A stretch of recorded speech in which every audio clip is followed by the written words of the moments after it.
something I've been thinking about for days. Why do we consider what Jesus did to be the ultimate sacrifice? Good question. Firstly, a popular view of the atonement is that Jesus took our place on the cross. So the totality of God's wrath was compressed into a short duration of time onto Jesus to satisfy the demands of justice. This is certainly ultimate, especially in comparison to our human experiences. Secondly, consider the degrees of pain that people experience in response to someone hurting.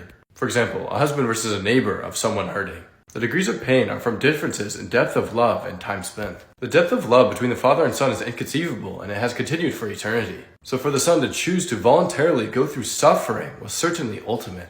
Thirdly, it's because of his position and what he did. Jesus, the King of Kings, was in an ultimate position, yet he chose to come down to earth and suffer and give up his life ultimately for all. Fourthly, in many contexts, including biblical ones, sacrifice is understood to mean simply an offering for sin. And it's clear Jesus was the ultimate offering for sin. I listen to a lot of true crime stuff, and I have heard stories about people suffering for days, weeks, months. That is not what the word means. For example, suppose I accidentally lost my finger in an accident.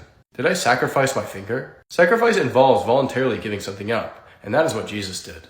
It also makes me laugh when people make it a huge deal that Jesus came down to suffer as a human, considering we all have to suffer as humans. Do you laugh when people sacrifice or shave their hair in order to empathize with chemotherapy patients, even though the chemotherapy patients have to lose their hair? In both cases, it's noble and a big deal to voluntarily choose such things. Furthermore, as we have seen, his suffering was ultimate in many senses. I just don't understand what is so ultimate about it. I gave multiple explanations, so it should be clear by now. I sincerely thank the Lord for his ultimate sacrifice.